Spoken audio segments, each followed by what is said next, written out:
You are now watching Zimbabwe Entertainment, fresh from the source.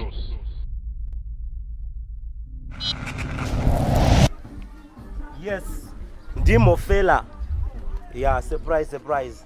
Tiriku Bodyslam na Mkoma Simbarashe. Mkoma Simba, how are you? Mofu muriraide.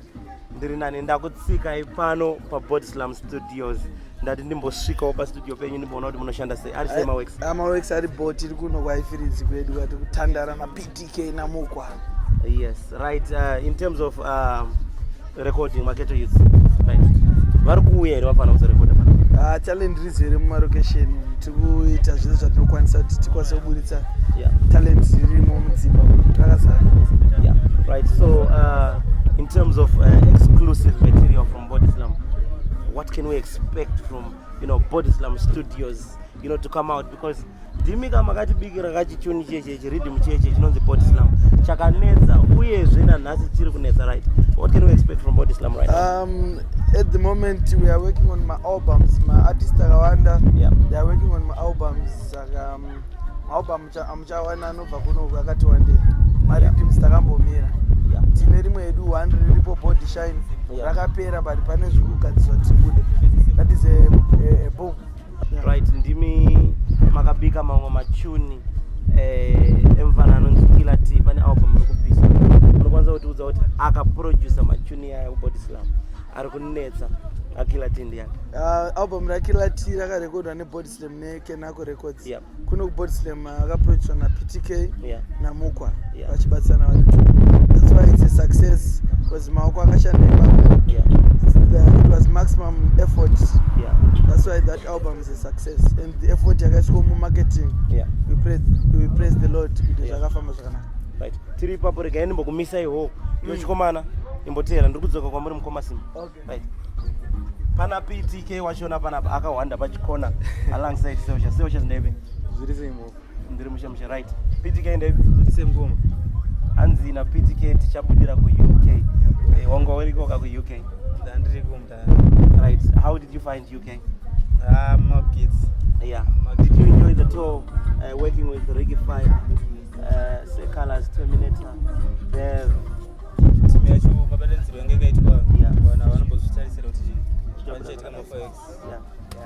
Papa singers, producer, dancer, manager of Janga aripo, manager foka.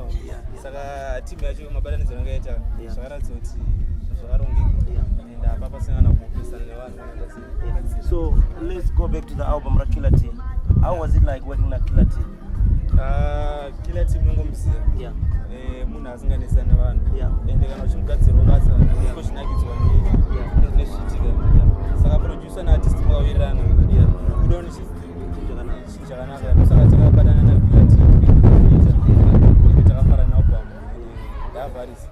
Nice. Anyway, tiri kuno kuBodyslam. Tina Seosha, Zimentertainment is going around. Seosha are kutiratidza nzvimbo. Right, Seosha, how are you? Tiri nani, right? Tabvako, right? Ndiwe Seosha anongozikanwa nembiri. Anzi ndikoko. Right? Tina Seosha, manje tiri kupinda muBodyslam Studios. Ombonotipa freestyle akabatirwa mushini nani na PTK. Right? I'm gonna go back to Bodyslam. Yes, sir. Right. Mukoma Simba vakumbotiratidza pamusha. Zvinonzi mofu kana vashanya. Kunyanya kana vashanyira vamwe mofela. Vanotorwa round voratidzwa zvavo pamusha. Aiwa tokuradzai muno ndo matakazvarirwa muno mu243. Yes. Mazvakatangira muno since 1980 nchigara pamba panapo. Anonzi Pastor anogara just opposite my best friend. He's also part of Bodyslam. So we decided to kuisa studio pamusha because of traffic. Ukanohaya pekuitira studio panoita mutauro yakawanda. So I decided kuitira pamba pevabereki. Mutauro inenge isina kunyanyotwanda. Aiwa pakanaka, right? Mukoma Simba vakumbotipinza mukati. PTK akatotimirira tumbo mhanyu wachifreestyle na Mukoma Seosha. Unobva nongedzera kujuraho. Ukona juraho pakati Bodyslam apo. Gore rakafa Tupac. Ndopa pakanyorwa nchazanga kuti gore ripi asi kwakudhara. Style anotanga izvezvi. takatanga 1990. Yeah. It was Bodyslam so. Yeah. Aida zvema R&B, hip hop. Yeah. Anomugona Tunaona Tupac, yeah. Wiki rakafa ndo wiki rakadrill hapana nhasi chichiripo. Yeah. Right. So tazopinda wedu kudance off. Yeah. But so mainly we are R&B, hip hop. Yeah. Yeah. Yeah. Because my uncle pavaita zvema dance kudhara. Yeah. Pakaya so for you anga in control. Yeah. Those boys. Yeah. Yeah. Nevamwe wakati wandira kauya. Right. Yeah. Hanzi Bodyslam haina kutanga nezuro. Semafungira munoita mafana eZimentertainment. Mofungira kuti Zimentertainment yakatanga 2013. Musazvinyepenzi. Right, we are here live in Zimbabwe. Tiri ku Bodyslam Studios alongside chimukoma changu Mofela. Mukoma Simbarashe. Saka studio yacho ndiyo iyi yamuri kuona iyi. Yeah. Saka tira kuda kuti tivako chinhu chinooneka chinobatika. Yeah. So muchaona kana mapinda mukatumu. Yeah. Nekuda kwa PTK pane zvinhu zvaaida zviri specific. Yeah. Kuti asikuda kunzwa noise kubva inobva panze. We put soundproof irimo mukati. Yeah. We also have got our Bodyslam page iri paside apa. Bodyslam page yedu iri paside apa. Kuti wese asvika pano pamusha akasatorwa picture iri pana anosvika pastudio. Panapa ndo wall of fame yepana. Hanzi namukoma Simba ukauya pano ukatora picture auna kusvika kustudio. Unoda kutombotorwa mapicture kutaura kuno mhofu vaita sei vasvika paBodyslam. Aiwa ndo Bodyslam yacho ineyi yamuri pana. Ndatenda. Izvozvo. Yeah. Takuradzai mukati. Right, regai timbopinda mukati, timboradzwa mukati namukoma Simba. Pano ndo pa famous Bodyslam Studios patiri. Tichiona kuti zvakamira sei. Right. Yeah. Tasvika. Unruly girl, move on the PTK, Paul Simple, yeah, international. Unruly girl, shavere urombe, rakupa Simba kuboda mbogate, spede manya kuno kwira kakorola, unomakisa apa wandishora, eish, uneshavere urombe, rakuposha kuboda mbogate, spede manya kuno kwira kakorola, unomakisa pandiri ukushaiwe. Okay, here we go again, with the lies and the cheating, the sorries and the stress, unopedza Simba, hey, I got everything you need, the beauty and the brains, unopedza Simba. Apple bottom in place, did he have Simbi? Good white collar job, did he have Simbi? Saka tell me, please baby tell me. Charuku shine that you tell me. Shabare urombe, rakupa Simba kuboda mbogate, spede manya kuno kwira kakorola, unomakisa apa wandishora, eish, unishavere urombe, rakupusha kuboda mbogate, spede manya kuno kwira kakorola, unomakisa pandiri ukushaiwe. Manje nasida kukuticha lesson, wajara kundichita, I'm not chain person. Une problem yekuda zvese usingambontenda uchindita yese. I cook and I clean and I wash for you, all for you, but behind my back, this is what you do. Enough is enough, I am leaving you. Shavere urombe, rakupa Simba kuboda mbogate, spede manya kuno kwira kakorola, unomakisa apa wandishora, eish, uneshavere urombe, rakupusha kuboda mbogate, spede manya kuno kwira kakorola, unomakisa pandiri ukushaiwe. Bodyslam records, Bodyslam records, Bodyslam records, zvekufia zvakadzora, yeah. Big up Zimentertainment. Unruly girl.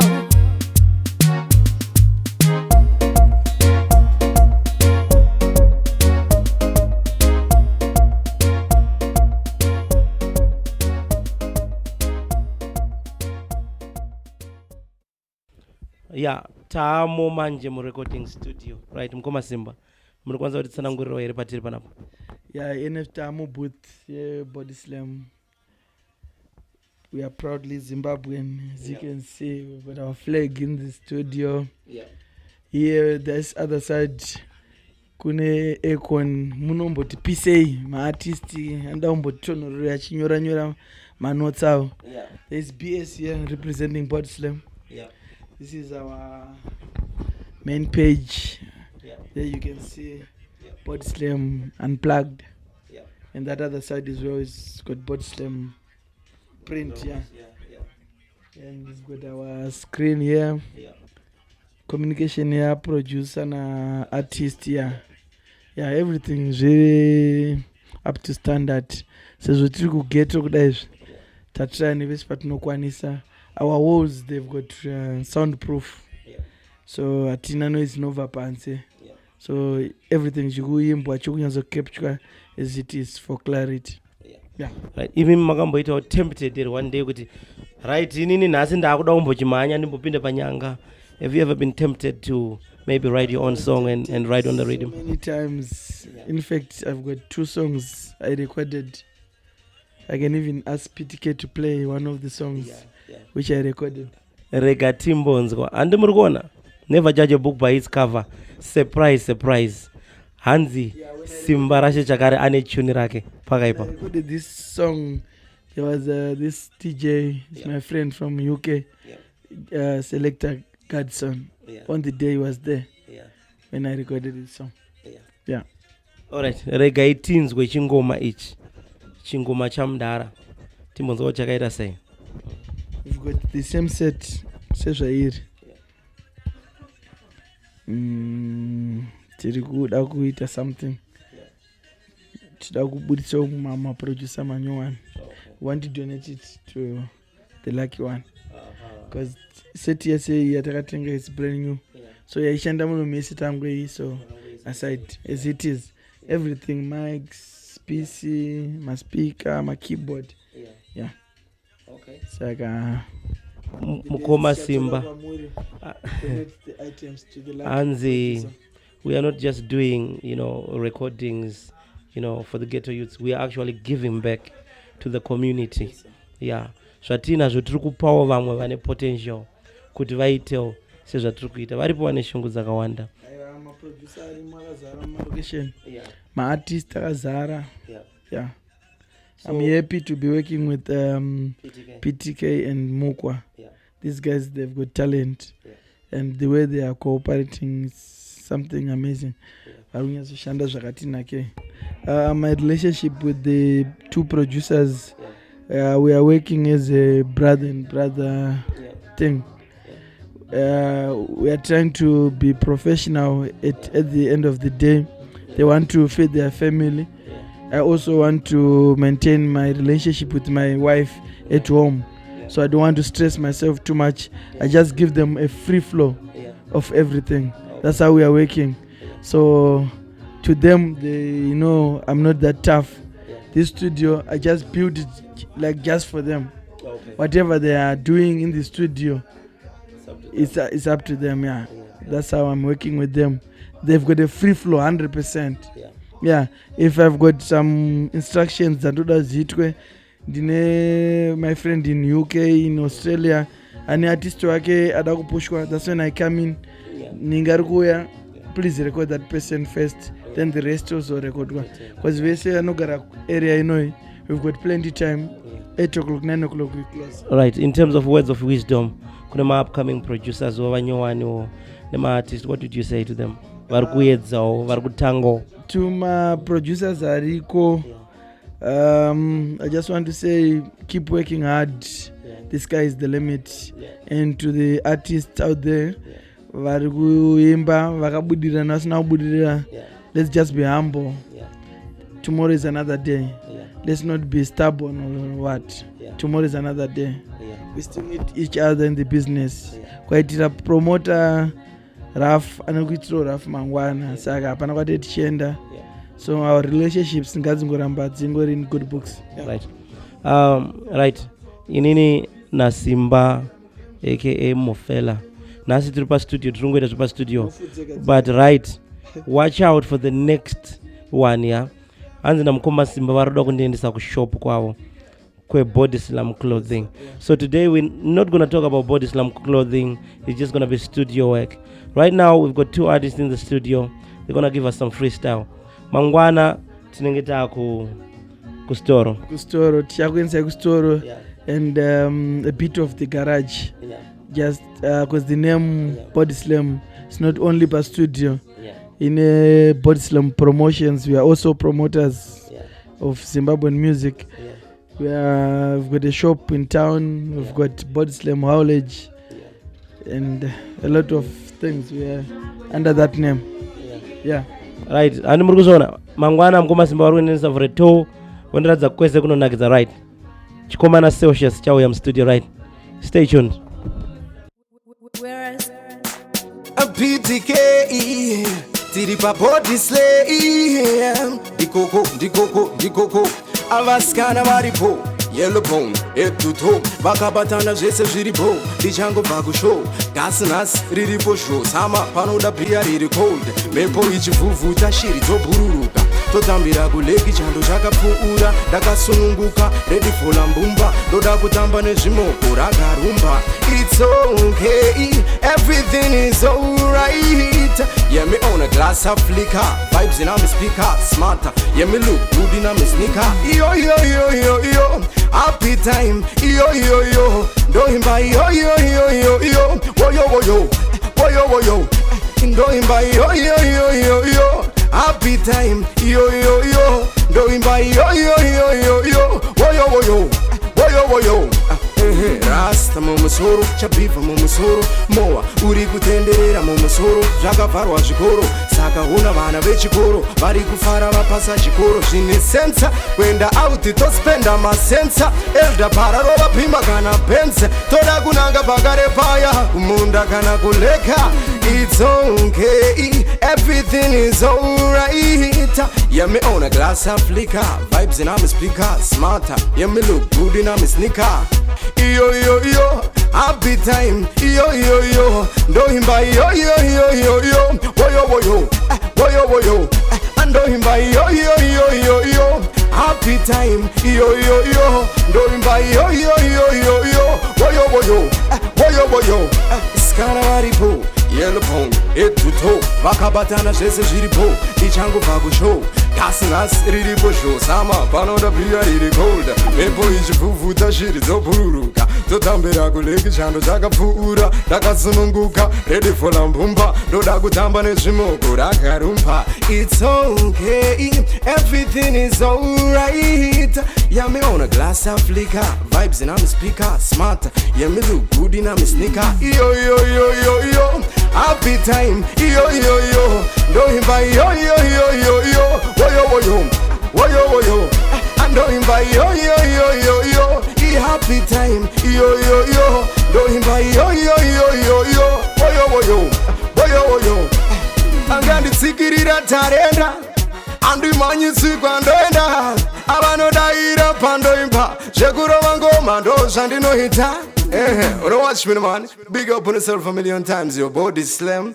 Yes, Elder Para. Dear so Paul Simple. Me say me no watch you, man.